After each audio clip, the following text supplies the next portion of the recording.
Hello. Good evening friends. जैसा कि आप जानते हैं कि आज जो है वो नीट का एग्ज़ाम हुआ है और क्वेश्चंस आ गए हैं। किस सेट का क्वेश्चन है वो मुझे नहीं पता, लेकिन कुछ क्वेश्चंस आए हैं मतलब एक पीडीएफ फॉर्म में, तो इसका सॉल्यूशन हम लोग देखेंगे। तो सॉल्यूशन में बेसिकली देखेंगे कि वो किस टाइप का सॉल्यूशन है, क्या है। क्वेश्चन बहुत स्टैंडर्ड है, नो डाउट, और आपको आपने बहुत अच्छे से बनाया होगा। सिर्फ एक बार जो आप क्वेश्चंस आंसर मिला सकते हैं, क्योंकि आज ही एग्ज़ाम हुआ है। तो आज आप, अभी रात ही है, कल सुबह में जब डिस्कस होगा उठेंगे आप, तो हो सकता है कि आपको ये प्रोवाइड कराया जाए। तो इसमें आप देखेंगे कि क्वेश्चंस थोड़ा लेंदी टाइप का था, तो टाइम प्रॉब्लम हुआ होगा बच्चों को, टाइम का स्कार्सिटी हुआ होगा, लेकिन फिर भी कॉन्सेप्ट भी है, मैचिंग टाइप क्वेश्चंस बहुत सारे हैं। तो आइए वन बाय वन करके देखें, ट्रिकी भी हैं। तो ये बॉटनी है, सेक्शन ए में बॉटनी है, जो 101 से 135 तक इसमें नंबर दिया हो गया है इसकी एक एक मोड के लिए। उसके बाद जो 15 क्वेश्चन होंगे शायद एसर्शन के लिए होंगे। देखते हैं क्या है। तो इसमें पूछ रहा है कि विच हार्मोन प्रोमोट्स इंटरनोड और petiole elongation in the deep water rice. तो जनरली जो होता है वो इलोंगेशन ऑफ इंटरनोड GA3 करता है। ये इंटरनोड इलोंगेशन के लिए ही इसका डिस्कवरी भी वहीं पे हुआ था, लेकिन राइस प्लांट में ही डिस्कवरी हुआ था बकाने डिजीज के फॉर्म में। लेकिन इसमें जब ये डीप वाटर आइस बोलते हैं ना, तो अपर वाटर आइस के जो अपर सरफेस पे होते हैं वो तो GA3 करते हैं, लेकिन विद इन वाटर आइस जो होता है, डीप वाटर आइस मतलब जो वाटर के अंदर में है, उसमें इथाइलिन हार्मोन रिस्पॉन्सिबल होता है। बहुत ट्रिकी क्वेश्चन था ये। सेकेंड आते हैं कि movement of and accumulation of ion across the membrane against their concentration gradient can be explained by. Against the concentration gradient है, सिंपल सा क्वेश्चन है, एक्टिव ट्रांसपोर्टर इसका आंसर होगा। थर्ड क्वेश्चन हम लोग देखते हैं कि large colour fragrant flower with nectar are seen in. तो लार्ज है, कलर्ड है, जनरली होगा ये इंसेक्ट पॉलिनेटेड प्लांट्स इसमें आएंगे, क्योंकि इंसेक्ट पॉलिनेटेड प्लांट्स जो है वो इसके लिए है। 104 क्वेश्चंस में अगर हम देखेंगे कि 104 क्वेश्चंस का क्या है, तो 104 में जो है क्वेश्चंस आते हैं इस पे। इसमें पूछा है कि टिश्यू कल्चर एक्सपेरिमेंट में, अच्छा क्वेश्चन है ये, leaf mesophyll are put in the cell medium. तो लीफ मेसोफिल यहाँ पे एक्सप्लांट हो गया और वो कैलस बनाता है। इस फिनोमेनन को क्या करते हैं, तो जनरली वो जो सेल्स होते हैं वो तीन ऑप्शंस, जैसे डी वाला तीन ऑप्शंस दिया हुआ है, तो इसमें जनरली डेवलपमेंट है, डिफरेंशिएशन है और डी डिफरेंशिएशन है। तो कैलस जो होता है वो अनडिफरेंशिएटेड मास है, अगर आपको ये मालूम होगा, तो डिफरेंशिएशन तो आप नहीं हो सकता। डेवलपमेंट होता है, लेकिन डेवलपमेंट इज अनदर थिंग, लेकिन मोर अप्रोप्रिएट जो है वो डी डिफरेंशिएशन है, क्योंकि लीफ का सेल जो है वो मतलब मेरिस्टेमेटिक नहीं था, वो परमानेंट हो गया था। और मेरिस्टेमेटिक सेल्स, अगर परमानेंट सेल फिर मेरिस्टेमेटिक एक्टिविटी करते हैं, that's why it is called D differentiation. उसके बाद आया था कि ये अर्थ समिट कब हुआ था, तो ये अर्थ समिट जो है वो 1992 में हुआ था। ठीक है, तो अर्थ समिट का जो आंसर होगा वो 19, ये एज डिग्री बहुत, ये ईयर्स जो है किसी चीज़ का बहुत दिन बाद पूछा गया है।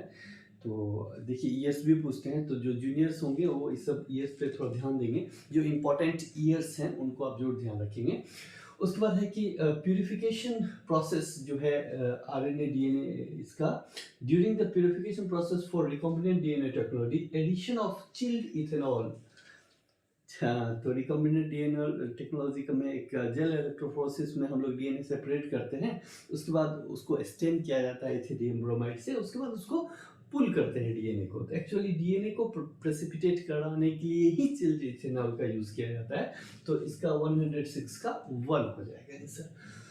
आते हैं थोड़ा सा इसमें, 106 के बाद जो है आपका क्वेश्चन 107 है। तो 107 में देख रहे हैं कि हाउ मेनी ATPs और NADPH2 are required for the synthesis of one molecule of glucose during Calvin cycle. एक मॉलिक्यूल ऑफ ग्लूकोज बोल रहे हैं, तो ये 3 साइकिल्स होते हैं। एक साइकिल में मतलब 6 टाइम्स होना पड़ता है, तो 1 साइकिल में 3 बनते हैं ATP, तो 6 हो जाएगा तो 18 हो जाएगा, तो 18 एंड 12 हो जाएगा, 18 ATP और 12 NADH2। तो ये हो गया आपका 7 नंबर। आते हैं हम 8 नंबर पे। तो 8 नंबर में जो क्वेश्चंस हैं आपके वो हैं जो देखेंगे आप कि 8 नंबर में ये पूछा है, ये बहुत कॉमन फॉर्मूला पूछ दिया कि in this equation GPP minus R equal to NPP, तो यहाँ आर क्या बोलते हैं, तो ये बच्चे ने जो गलत टिक मार के रखा है, ये रेस्पिरेटरी लॉस है, ये ग्रॉस प्राइमरी प्रोडक्टिविटी लिखा ही है, नेट प्राइमरी प्रोडक्टिविटी लिखा ही, ये रेस्पिरेटरी लॉस है, रेस्पिरेशन में जो एनर्जी यूज होता है वो आपको फिर से नहीं मिलता। दूसरा है कि इसमें जो टिक लगा हुआ सही नहीं है, एक्चुअली मुझे जो पीडीएफ मिला था मैं उसके हिसाब से बनाया हूँ इसको, तो ये टिक लगा हुआ सही नहीं है। मैं जो आपको बता रहा हूँ उसके हिसाब से, जैसे इसका आंसर बी होगा, और इसका जो है मतलब बोल रहा है कि माइक्रो पार्टिकल्स जो यूज करते हैं मतलब इंसर्शन ऑफ डीएनए के लिए डायरेक्ट मेथड है, तो इसमें कौन सा ये माइक्रो पार्टिकल्स यूज करते हैं, तो आप पढ़ाएंगे आप लोगों को टंगस्टन एंड गोल्ड का यूज होता है। तो ये इंफॉर्मेटिव क्वेश्चंस था, तो कुछ क्वेश्चन इंफॉर्मेटिव भी हैं। उसके बाद 110 में जो मतलब क्वेश्चंस है वो पूछ रहे हैं कि इसमें जो ये है फेनोमेनन है प्लियोट्रोपिस, प्लियोट्रोपिज्म किसको बोलते हैं, तो ये सिंपल डिफिनीशन से ही क्वेश्चन है कि अगर ये एक जीन जो है वो मतलब सिंगल जीन मल्टीपल फेनोटाइप को अगर इफेक्ट करते हैं तो दैट इज कॉल्ड प्लियोट्रोपिज्म। तो ये सिंपल डिफिनीशन से ही क्वेश्चन था, तो जो पढ़े होंगे उनको ये बन गया होगा, बहुत इजी क्वेश्चन था ये, तो इसमें कोई प्रॉब्लम नहीं है। ये है एक्सरसाइज रीजन आपका। ये जो क्वेश्चन है 111 इसमें दिया हुआ है कि late wood has fewer xylary element with narrow vessels, तो स्टेटमेंट ये भी सही है, और cambium is less active in winters, और स्टेटमेंट ये भी सही है, लेकिन दोनों स्टेटमेंट सही है, लेकिन रीजन जो है वो करेक्ट एक्सप्लेनेशन है ए का, तो रीजंस जो है इसका करेक्ट एक्सप्लेनेशन हो जाएगा both are true but R is not, इसका आंसर हो जाएगा D, both A and R are true but and R is the correct explanation of A, तो ये आपका आंसर हो जाएगा 111 का। ये किस सेट का है वो मुझे पता नहीं, वो आप देख लीजिए, लेकिन क्वेश्चंस का आंसर जो होगा इसके सेट में आगे पीछे जो भी हो इसका आंसर 4 ही होगा। आते हैं इसके बाद हम लोग देखते हैं क्वेश्चन नंबर 112। तो 112 में जो है वो इसमें देखेंगे कि ये पूछ रहा है कि among eukaryotes replication of DNA takes place in, replication DNA का कहाँ होता है, तो जनरली है ये एस फेज में होता है, सिर्फ जो मतलब साइटोप्लाज्मिक डीएनए है वो किसी भी स्टेज में डुप्लीकेट कर सकते हैं, लेकिन जनरली जो होता है वो एस फेज में होता है, न्यूक्लियर डीएनए एस फेज में डुप्लीकेट करते हैं। उसके बाद दिया है आपको family Fabaceae differ from Solanaceae and Liliaceae, तो फैबेसी आपका मटर का पौधा जैसे है वो ये है, ये सोलेनेसी आलू कूल है, और लिलियेशी तो इसमें आता है मतलब मोनोकॉट्स वाले फैमिली में है।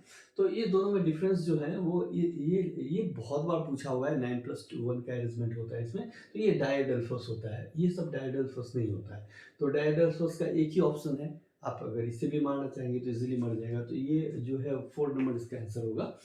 उसके बाद आता है एक्साइल प्लेसेंटेशन, एक्साइल प्लेसेंटेशन इससे पहले भी पूछा था, ठीक है, तो एक्साइल प्लेसेंटेशन में चाइना रोज में होता है, बीन में नहीं होता है, बीन एक्चुअली ये फवेशी में आ जाता है, पीबी फवेशी में आ जाता है। इसका जो आंसर है सी जो है, सी में चाइना रोज, पिटूनिया और लेमन, ये थर्ड नंबर आंसर, फोर्थ हमको दिख नहीं रहा है लेकिन थर्ड इज सही, तो ऑल तो होगा नहीं, इसलिए थर्ड ही इसका आंसर होगा आपका। उसके बाद फोर्थ जो है मस्टर्ड है, नहीं होगा मस्टर्ड में, ये थर्ड ही होगा 140 का जो है चाइना रोज, पिटूनिया और लेमन्स। उसके बाद 115 में आते हैं, 115 में जो ऑप्शन है आपके पास कि ये identify the pair of heterosporous, heterosporous में सिलेजनेला और सेल्विनिया होता है, तो ये आप पढ़े भी होंगे तो बहुत इजी है, रिमेम्बरिंग दिस क्वेश्चन है। उसके बाद है थिकनेस ऑफ ओजोन, ये डेप्सन यूनिट में नापा जाता है, मतलब ये डेप्शन डेकामीटर और डेसिबल, आप अगर इसको छांटना भी चाहेंगे, अगर ये आपको नहीं भी पता होगा तो इस 3 को छांट के आप निकाल सकते थे, लेकिन इजी आप बना लिए होंगे, आई होप सो। उसके बाद आता है आपका एक क्वेश्चन है कि टेशल्स जो होते हैं कॉर्न में वो क्या करते हैं, तो वो एक्चुअली में पॉलीग्रेन को ट्रैप करते हैं, ये भी बहुत इजी क्वेश्चन है आपका, ये फर्स्ट नंबर इसका आंसर होगा कि इसके फर्स्ट करते हैं।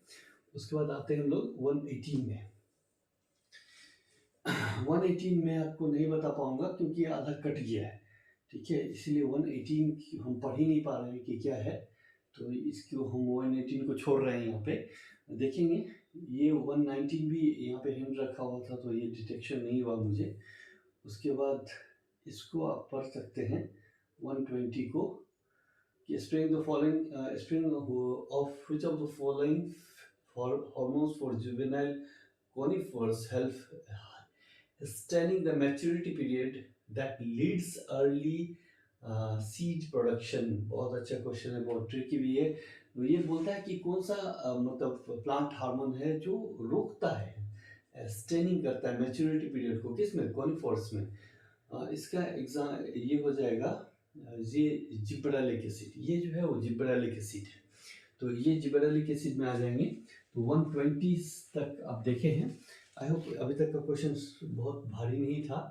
उसके बाद ये देखते हैं हम लोग कि इसमें 120 के बाद 121 जो है ये आपके ये हैं frequency of recombinant between gene and gene pair of same homologous same chromosome as the measurement of distance between. हाँ, दो जीन को किसने मेजर किया था? ये इसका आंसर बी हो जाएगा, सेकेंड नंबर एल्फोर्ड था, एल्फोर्ड एच स्टर्टेवेंट एल्फोर्ड एच था, ये एल्फोर्ड एच स्टर्टेवेंट था, ठीक है। तो इसका आंसर 121 का बी हो जाएगा। उसके बाद है एक्सप्रेस सीक्वेंस टैग, ये कहाँ था? तो एक्सप्रेस सीक्वेंस टैग ये हिमेंजेनो प्रोजेक्ट का क्वेश्चन है। ये उसको बोलते थे जो आरएनए को एक्सप्रेस करता था, all gene that expressed as RNA, वो सारे एक्सप्रेशन के नाम पे ही इसका नाम था एक्सप्रेस सीक्वेंस टैग। उसका नेक्स्ट क्वेश्चन है आपका कि upon exposure of UV radiations DNA strand with Ethereum bromide will show, ये क्या शो करता है? Bright blue colour, bright yellow colour. हाँ, इसमें ये येलो और इसमें जैसे आप जाएंगे तो ये 123 जो क्वेश्चंस आप देख रहे हैं इसमें पूछता है कि किस तरह इथेरियम ब्रोमाइड से जब हम कलर करते हैं डीएनए को, वो किस टाइप का दिखता है। तो इसमें जो मोस्ट प्रोबेबल आंसर होगा, उसे रेड ऑरेंज बोलते हैं उसको, लेकिन मोस्ट प्रोबेबल जो है वो ऑरेंज ही है। तो आप इसको थर्ड नंबर के साथ जाइए, थर्ड सही होगा इसका। उसके बाद आते हैं हम लोग 124 पे। हाँ, ये क्वेश्चन है 124। इसमें दिया हुआ है कि इसमें जो आपका ये है 124 में बोलता है कि एसर्शन ऑरिजिन का क्वेश्चन है। एसर्शन बोलते हैं कि ATP is used eight 2 steps in glycolysis. बोलता है first step ATP is used in converting glucose 6-phosphate and second glucose fructose 6-phosphate से fructose 1,6 डाइफॉस्फेट। तो बोलता है दोनों सही है या गलत है। तो इसमें जो आप देखेंगे 124 में, 124 का जो है वो बोथ है, बोथ आर ट्रू, दोनों सही है, और R is the correct explanation of A बोल सकते हैं, क्योंकि यही मतलब इसी के चलते ये होता है इसमें। तो इसमें इसके बाद हम लोग नेक्स्ट चलते हैं। नेक्स्ट में 125 क्वेश्चन है। ये question unequivocal proof that DNA is genetic materials proof पूछा है। ये क्वेश्चंस हम बच्चे को पढ़ाते वक्त बताते हैं, बहुत यूनिक क्वेश्चन है। इससे पहले वाले ईयर्स में भी ये पूछा जा चुका है। तो इसमें ये सही, ये भी बच्चा सही मारा है, एवरी मैक्लियोर और मैककार्टी इसका आंसर है। तो इसका नंबर 125 का बी आंसर हो जाएगा। आते हैं 126 पे। तो 126 का जो क्वेश्चन है वो आपका ये है, बोला गया है आइडेंटिफाई द करेक्ट स्टेटमेंट। तो इसमें करेक्ट स्टेटमेंट कौन है? तो ये डेटिवोर्स परफॉर्म फ्रैगमेंटेशन, सेकेंड है the humus is further degraded by some microbes during mineralization, water soluble inorganic nutrients go down into the soils and precipitate is called leaching. तो इसमें कुछ स्टेटमेंट दिए हुए हैं, स्टेटमेंट में आपको बताना है कि कौन सा सही है कौन सा गलत है। तो इसमें जो है वो कौन सा ये गलत है, जैसे यहाँ तक तो इससे ये डी जो है dative food chain beings with living, नहीं, जैसे ये अपने फूड चेन में पढ़ा है कि डेट्रिटस का जो फूड चेन है वो नहीं होता है, लिविंग ऑर्गेनिज्म के साथ नहीं होता, मरे हुए पे ही ग्रो करता है। तो ये डी तो नहीं होगा, तो डी यहाँ पे भी है, डी यहाँ पे भी है, डी यहाँ पे भी है। तो आप एक लाइन से ही छांट सकते थे इस क्वेश्चन को कि इसका आंसर 4 ही होगा, क्योंकि एक छोटा सा ये एकदम ट्रू है, ठीक है, इसमें बोलता है करेक्ट स्टेटमेंट, तो सॉरी ये एकदम रॉन्ग है। Detritus food chain begins with living, अरे डेट्रिटस डेड ऑर्गेनिज्म पे ही होता है, तो इसीलिए इस बेसिस पे अभी आप इसको छांट पा सकते हैं। तो आंसर जो हो जाएगा इसका ये A B and C only हो जाएगा, तो ये इसका मतलब आंसर होगा। तो आते हैं 126 के बाद हम लोग 127 पे। तो 127 पे आते हैं अच्छा PS2, ये भी बहुत कॉमन क्वेश्चन है, तो सब बनाए होंगे आप लोग कि PS2 बोला गया है कि एब्जॉर्प्शन मैक्सिमम एट, मैक्सिमम ये बच्चा सही मारा है, ये 680 ही होता है, PS1 जो होता है वो 700 होता है मैक्सिमम, तो ये सही मारा है, तो इसका आंसर जो है D4 ही हो जाएगा। इसमें पूछा है कि एंजियोस्पर्म में हैप्लॉइड, डिप्लॉइड और ट्रिप्लॉइड स्ट्रक्चर्स, बहुत इजी क्वेश्चन है। तो हैप्लॉइड जो होते हैं एम्ब्रायो सैक के अंदर में होते हैं, तो इसमें जो ऑप्शन दिया हुआ है एंटीपोडल हैप्लॉइड होता है, सिनर्जिड भी हैप्लॉइड होता है, पहला नहीं होगा, जाइगोट डिप्लॉइड होता है और प्राइमरी एंजियोस्पर्म ट्रिप्लॉइड होता है। तो ये ऑप्शन सही है, तो आप इसका आंसर जो होगा बी होगा। ये इसलिए नहीं होगा क्योंकि एंटीपोडल ये भी हैप्लॉइड होता है, प्राइमरी स्पर्म, तो आप इसमें फंसते कहाँ पे हैं बच्चे, इसमें पहले हैप्लॉइड रखना है, उसके बाद डिप्लॉइड रखना है, उसके बाद ट्रिप्लॉइड रखना है। तो इसमें क्या कहाँ पे फंस जाएंगे, तो पहले हैप्लॉइड में आपको सिनर्जिड्स रखना है, सेकंड जाइगोट्स रखना है, थर्ड, तो इसका आंसर जो हो जाएगा बी हो जाएगा, प्रॉपर आंसर इसका सेकंड नंबर हो जाएगा 128 का सेकंड। उसके बाद आते हैं हम लोग मतलब इसके बाद वाले क्वेश्चंस में 190 और 120। तो इसका जो क्वेश्चंस है वो ये है कि which micronutrients required for splitting of water molecule during photosynthesis। ये कितने बार पूछ चुका है, एक आध बार नहीं पूछा है, ये बहुत टाइम पूछा हुआ क्वेश्चन है। तो कौन सा, तो इसमें मैग्नीशियम और मैंगनीज में कंफ्यूजन होता है, तो ये मैंगनीज है, मैग्नीशियम नहीं है। Which of the following stages of meiosis involve division of centromere। तो division of centromere मियोसिस का पूछा है, तो मियोसिस में एक्चुअली ये मतलब एनाफेज में डिवीजन ऑफ सेंट्रोमेयर होता है, तो एनाफेज फर्स्ट भी नहीं दिया, एक ही होना, फर्स्ट में भी डिवीजन ऑफ सेंट्रोमेयर होता है और सेकंड में भी होता है, तो यही होता है डिवीजन नहीं, फर्स्ट मियोसिस फर्स्ट में जो होते हैं वो होमोलोगस क्रोमोसोम का सेपरेशन होता है। माइटोसिस के मतलब जब होता है तब एनाफेज में वहाँ तो एनाफेज ही बोलते हैं, 1-2 नहीं बोलते हैं, तो एनाफेज में जो होता है वो सेंट्रोमेयर का डिवीजन होता है, और एनाफेज फर्स्ट जो होता है, जो मियोसिस का होता है, उसमें होमोलोगस पेयर जो होते हैं वो सेपरेट होते हैं, और जो सेंट्रोमेयर का डिवीजन है वो एनाफेज सेकेंड में होता है। बहुत ट्रिकी क्वेश्चन था ये, लेकिन जो बच्चे पढ़े होंगे वो बना लिए होंगे, आई होप सो। तो उसके बाद हम लोग चलते हैं 130 के 131। तो 131 का जो ये क्वेश्चन है, इसमें जो देख पा रहे हैं, हाँ ये क्वेश्चन बहुत टाइम पूछा हुआ है, बहुत अच्छा क्वेश्चन है कि सेल्यूलोज जो होता है वो ब्लू कलर नहीं शो करता है, स्टार्च शो करता है, सेल्यूलोज नहीं करता है। इसके पीछे का रीजन है उसके स्ट्रक्चर्स को, तो इसमें स्ट्रक्चर्स जो है ये सही माना है बच्चा ने, it does not contain complex helical and hence cannot hold iodine molecules. तो इसका पर्टिकुलर आंसर वही है कि इसके हेलिकल स्ट्रक्चर्स मतलब स्टार्च के हेलिकल स्ट्रक्चर्स की वजह से वो आयोडीन टेस्ट शो करता है और सेल्यूलोज नहीं करता। उसके बाद है ये इकोलॉजी का क्वेश्चन है, evil quadrant which one of the consider the most important मतलब ये सारे कॉज हैं causing the driving extinction of a species। Extinction of species के लिए सारे जो हैं वो कॉजेज हैं, लेकिन मोस्ट इम्पोर्टेंट तो हम पढ़ाते वक्त भी बोलते हैं कि अगर आप किसी का घर तोड़ दोगे ना तो बहुत दुखदाई होता है, तो घर टूटने के बाद बंदा नहीं बचता है। तो यहाँ पे भी मतलब एक तो है हैबिटेट लॉस एंड फ्रेगमेंटेशन, ये आपके एनसीईआरटी में क्लियरली लिखा हुआ है कि ये सबसे ड्राइविंग फोर्स है एक्सटिंक्शन ऑफ स्पीसीज के लिए। नेक्स्ट क्वेश्चन आते हैं, बोलता है कि what is the role of RNA polymerase 3। तो आरएनए 1, 2 और 3, इसमें बहुत मतलब कॉमन क्वेश्चन था। 1 जो है वो आरएनए को सिंथेसिस करता है, टू जो है mRNA को सिंथेसिस करता है और थर्ड जो है वो tRNA को करता है। तो tRNA वाला जो ऑप्शन होगा वही सही होगा, और tRNA चूंकि एक ही ऑप्शन में दिया हुआ है तो इसका जो ऑप्शन होगा 133 का फर्स्ट हो जाएगा। उसके बाद आते हैं 133 के बाद 134। 134 जो है आपका वो ये क्वेश्चन है। इस बार कोई इस सारे क्वेश्चन को शायद मिक्स कर दिया गया है। इसमें बोलता है 134 में कि इंडार्च और exarch are term used for describing the position of secondary xylem in the plant body. Secondary xylem दूसरा स्टेटमेंट दिया हुआ है कि exarch condition is the most common feature of the root system.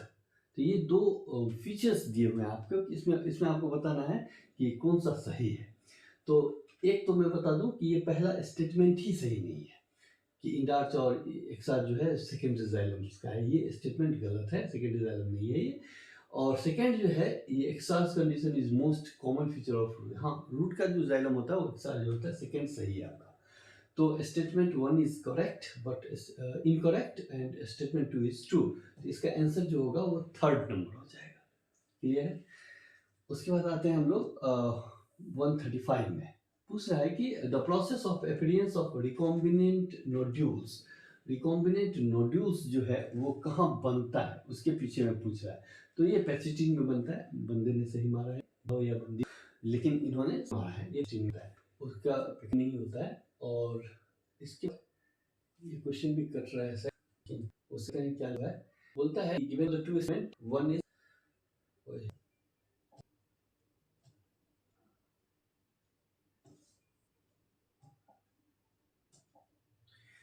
बोलता है इसमें, आइए इसमें देखते हैं। इसमें बोलता है कि एशर्सन ओरिजिन है, बोलता है कि gymnosperm pollen grains are released from the microsporidium and carried out by wind current। तो gymnosperm is 100% pollinated by wind, ये तो सही है। रीजन है the air carry pollen mouth of archegonia with male gamete and discharge the pollen। नहीं, reason गलत है। ये जो है वो सही है आपका, A is true R is false. तो 136 का जो ये हो जाएगा वो सेकेंड नंबर हो जाएगा। ये आपका ट्रू है, लेकिन ये मतलब उसको मतलब pollen tube is not form, जब तक बनता नहीं उसको डिस्चार्ज करता है।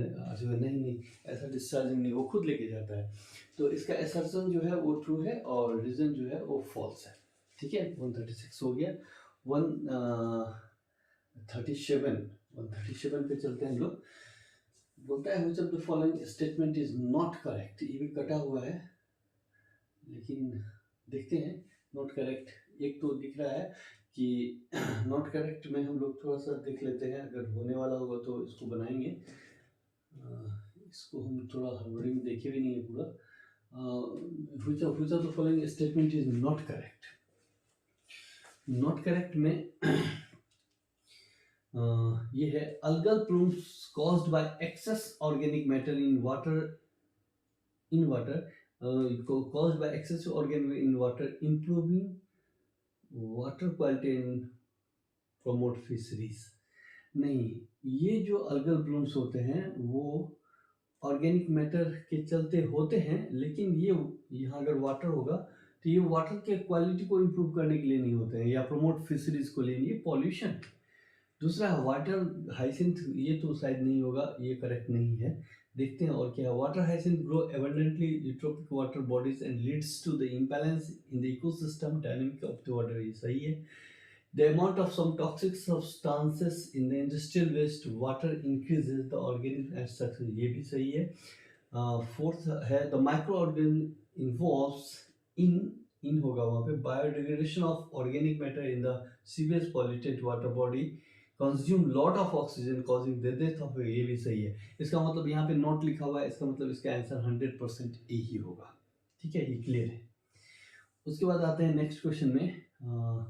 हाँ, ये क्वेश्चन इंपॉर्टेंट है, देखिए कि बोलता है which of the following combination required for कीमोऑस्मोसिस। कीमोऑस्मोसिस के लिए क्या क्या रिक्वायर्ड है। तो कीमोऑस्मोसिस के लिए आपको मेम्ब्रेन चाहिए, तो मेम्ब्रेन सब में दिया है। मेम्ब्रेन इसमें नहीं दिया, इसमें ये तो 1 और 4 में आंसर हो सकता है। उसका प्रोटॉन पंप चाहिए, प्रोटॉन ग्रेडियंट चाहिए, और ये NADP सिंथेटेज नहीं, ATP सिंथेटेज, ATP को तोड़ना पड़ता है, इसलिए ऑप्शन इज 4, 134 का 4 हो जाएगा, 138 का 4 हो जाएगा। उसके बाद आते हैं हम लोग 139 में। 139 में जो क्वेश्चन है, एक मिनट देखते हैं इसको। 139 है ये, 139 बोल रहे हैं कि ये क्वेश्चन है आपका 139। हाँ, ये इस टाइप के क्वेश्चंस इस बार ज़्यादा पूछे गया, मतलब 4 ऑप्शंस दे दिया गया है मिलाने को, उसके बाद आपको अलग से दे दिया गया मिस कीजिए, तो आप गलती करेंगे। तो इसमें सिंपल है, क्वेश्चंस बहुत सिंपल होता है, लेकिन ये सब क्वेश्चंस टाइम टेकिंग हो, टाइम आपका अगर स्पीड नहीं होगा तो खा जाएगा, बहुत सारे टाइम्स को खाता है। तो आपका थोड़ा सा स्पीड हो, मतलब कुछ ऐसा पकड़िए जो यहाँ से अलग कर दीजिए, जैसे 4 4 है, 2 3 है, तो ये 4 4 वाला होने का प्रोबेबिलिटी ज़्यादा है। तो देख लेते हैं, एम फेज इक्वेशनल डिवीजन सही है, तो इसमें तो ये 2 हट गया, ये जो 2 है, 3rd नंबर और 4th नंबर, ये नहीं होगा। अब अगर होगा तो ये क्या होगा, 1 और 2 में से ही होगा। उसके बाद बी देख लीजिए, बी का है G2 फेज, G2 फेज में जनरली प्रोटीन सिंथेसिस होता है, तो प्रोटीन आर सिंथेसाइज, ये सही है। तो इसमें 2 का ऑप्शन है, तो 2 देख लीजिए। इनएक्टिव फेज नहीं, G2 phase is not inactive phase, so इसका आंसर जो हो जाएगा वो 2 हो जाएगा, 139 का 2 हो जाएगा। देखिए इतना ही से हो जाएगा। उसके बाद सी का भी आपको पढ़ना है, क्विसेंट स्टेज जो होता है वो 2 है, इनएक्टिव फेज, ये सही है। इनएक्टिव नहीं होता है, बहुत कम होता है, लेकिन ऑप्शंस के हिसाब से अगर 2 मारा है तो सही है। डी जो है वो G1 है, G1 जो है वो क्या है, 3 है, interval between mitosis and initiation. हाँ, इसके माइटोसिस के बाद G1 होता है, उसका इनिशिएशन ऑफ RNA हुए एस फेज में होता है, सही है। इसका मतलब इस 139 का ऑप्शन जो होगा वो 2 होगा। उसके बाद आते हैं हम लोग 140 में। 140 जो है वो भी मैचिंग टाइप क्वेश्चन है, बहुत इंपॉर्टेंट क्वेश्चन है आपके लिए। मैचिंग टाइप में जो क्वेश्चंस हैं वो देखेंगे। मैचिंग टाइप में जो क्वेश्चंस हैं वो दिए हुए हैं कि म्यूचुअलिज्म, कॉमेंसलिज्म, एमेंसलिज्म और पैरासिटिज्म। ये सब क्वेश्चंस बहुत मतलब हार्ड नहीं होते, लेकिन आप गलती कर सकते हैं मतलब हड़बड़ी में। तो जो जूनियर्स भी आप अगर इन फ्यूचर देखेंगे तो आप इस सब क्वेश्चन पे थोड़ा ध्यान देंगे। ये सब क्वेश्चन हड़बड़ी करके बनाने का नहीं है, बहुत अच्छे से बनाएंगे तो ये आपसे बहुत इजीली बन जाएगा। तो जैसे देखेंगे कि म्यूचुअलिज्म है, दोनों प्रॉफिटेबल होता है, तो ये भी पॉजिटिव, ये भी पॉजिटिव, ये 2 स्पेसिस दिया हुआ है और दोनों पॉजिटिव ही नहीं कहीं, तो इसका मतलब है कि ए का 4 अच्छा 4 2 में दिया हुआ है। तब आ जाते हैं सेकेंड में, बी में जो होता है कॉमेंसलिज्म। कॉमेंसलिज्म में जो है वो एक जो है वो पॉजिटिव होता है और एक जो होता है वो 0 होता है। नहीं, एक जो पॉजिटिव होता है और एक जो होता है वो 0 होता है। तो एक पॉजिटिव होता है तो बी का फर्स्ट हो जाएगा, पॉजिटिव और 0। तो इसका मतलब है कि ए का 4, बी का फर्स्ट, तो इस 3 को अब देखना ही नहीं है। अगर आप इजीली टाइम बचाना चाहते हैं तो यहीं से निकल जाएंगे कि 140 का यही ऑप्शन होगा, ठीक है, फर्स्ट आंसर होगा। उसके बाद आते हैं हम लोग गॉस कंपैरेटिव एक्सक्लूशन प्रिंसिपल, ये पूछा है आपको, ये भी बहुत इंपॉर्टेंट है, बहुत पूछता है, लेकिन ये बहुत भारी नहीं है। ये क्या पूछा है, सिर्फ आपसे पूछा है कि स्टेटमेंट करेक्ट है या फॉल्स है। तो ये थ्योरी जो पढ़े होंगे वो इजीली बना पाए होंगे 141 को, नहीं तो नहीं बनेगा ये। तो ये जो स्टेटमेंट है पहला, ये Gause comparative exclusion principle states that two closely related species competing for the same resources can not coexist indefinitely and competitively inferior one will be eliminate eventually। ये सही बोला है, ये स्टेटमेंट है। दूसरा देखते हैं, in general carnivores are more adversely affected by competition than the herbivores. नहीं, ये गलत है।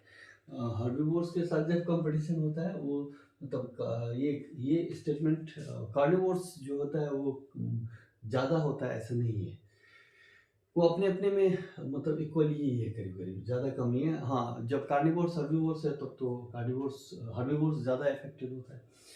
तो ये है इसका इसका मतलब 1 सही है और दूसरा जो है वो गलत है। तो इसमें जो ऑप्शंस देखेंगे आप, 1 is correct and statement 2 is false. तो इसका ऑप्शन जो 141 का जो आंसर हो जाएगा वो 2 हो जाएगा। 141 हो गया, तो 142 में चलते हैं।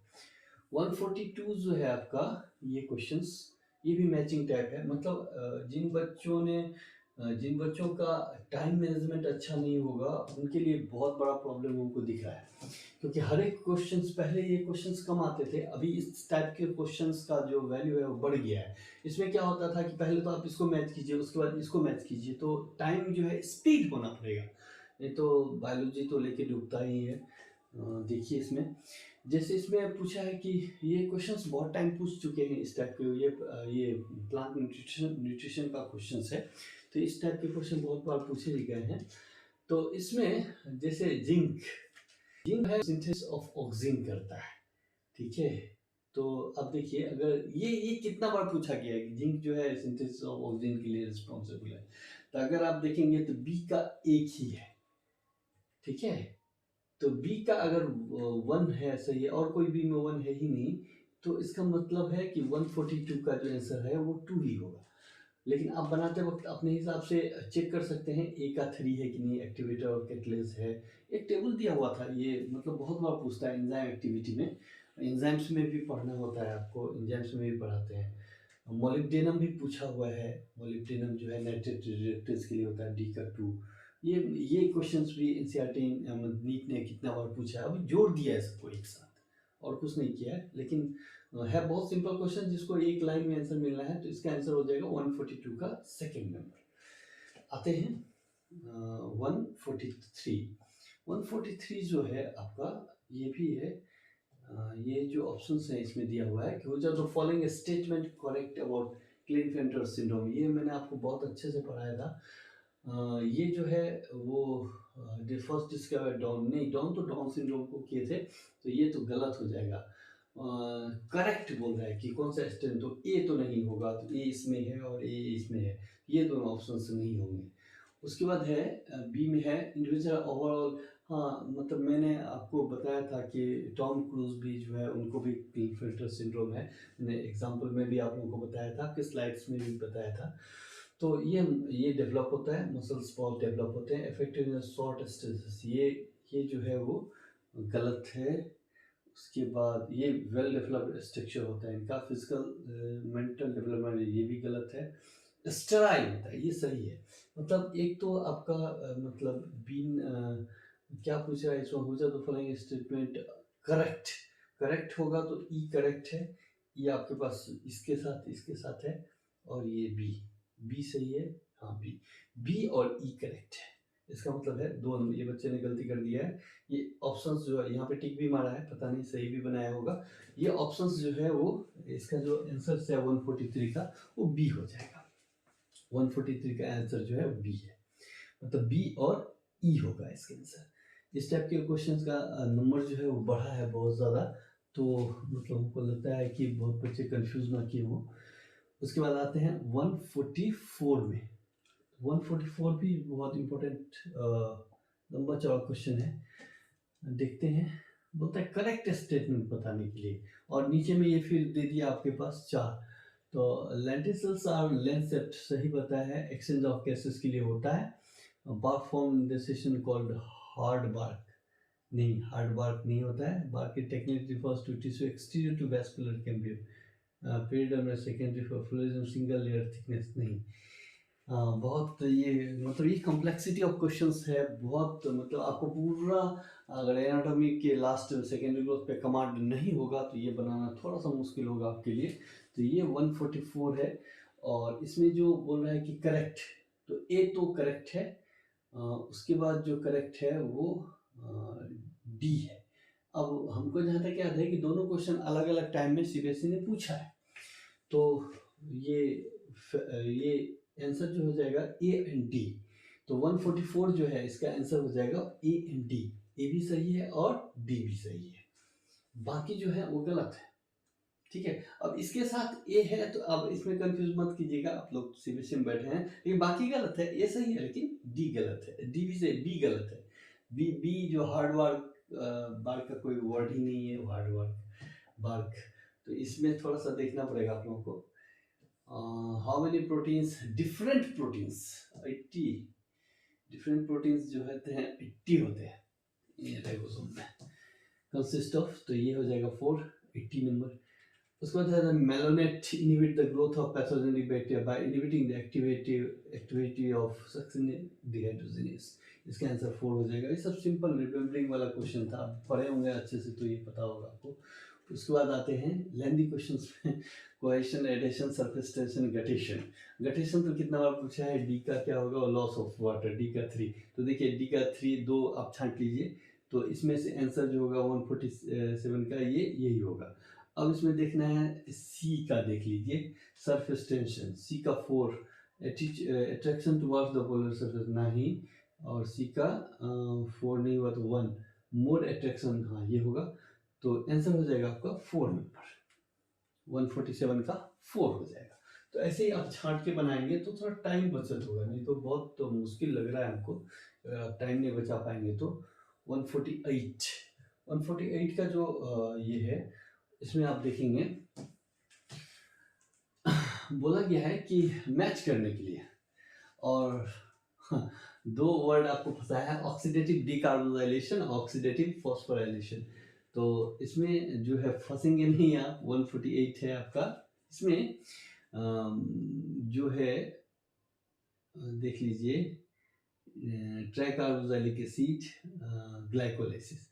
तो ट्राइकार्बोजाइलिक एसिड को ये जो होता है, इसमें साइट्रेट सिंथेसिस एंजाइम लगता है, ये सही है, डी का 1। तो डी का 1 दो जगह है, तो आप फंस गए फिर, ठीक है। उसके बाद देखेंगे आप कि डी का 1 हो गया। उसके बाद ये देख लीजिए, सी देख लीजिए, ऑक्सीडेटिव फॉस्फोराइलेशन। तो ऑक्सीडेटिव फॉस्फोराइलेशन जो है वो, ऑक्सीडेटिव फॉस्फोराइलेशन वो इलेक्ट्रॉन ट्रांसपोर्ट सिस्टम है, तो सी का 3 हो जाएगा।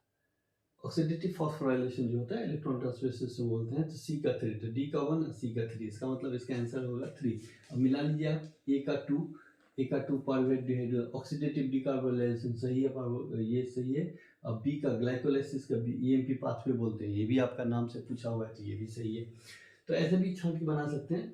क्वेश्चंस इजी होते हैं ये, अगर आप एक बार पढ़े हुए हैं तो बना लेंगे, लेकिन बट अगर आपके पास टाइम का अभाव, ये क्वेश्चंस, इस टाइप के क्वेश्चन आपको टाइम का स्कार्सिटी करा देंगे। उसके बाद आते हैं हम लोग 149 ये कट गया है, मैं इसको सॉल्व नहीं कर पाऊंगा क्योंकि ये आधा है, आधा कट गया है, इसलिए ये मुझसे पढ़ाया ही नहीं। आते हैं, ये भी कट गया है, लेकिन इसमें मेन स्टेप और इन द फॉर्मेशन ऑफ, इसमें हम थोड़ा सा देखते हैं कि इसको अगर हम कर पा रहे हैं। ये थोड़ा सा पढ़ाता है, ऊपर वाला तो नहीं पढ़ा रहा था।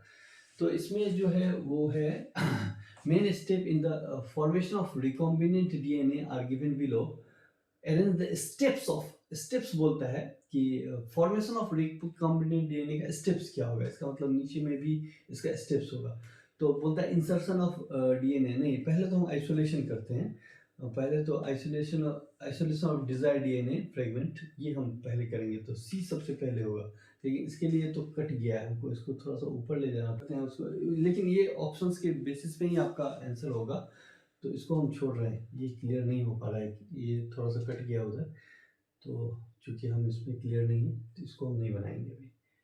तो ये जो है 151 हो गया क्या, हाँ ये आ गया, सेकेंड जूलॉजी आ गया।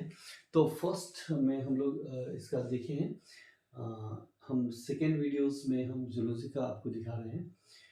तो मिलते हैं सेकेंड वीडियो में। आई होप आपका एग्ज़ाम अच्छा गया हो, और इसमें मैं कोशिश किया हूँ कि हर एक क्वेश्चंस का जो है कुछ मतलब गलत नहीं हुआ आपका आंसर, इसलिए मैंने इसको चेक किया। कुछ क्वेश्चंस जो नहीं हो सकते थे, जिनका आधा कट गया है, वो मिल जाएगा, क्वेश्चन मुझे मिला नहीं, तो वो मिल जाने से मैं आपको पूरा बता दूंगा, ठीक है, ओके।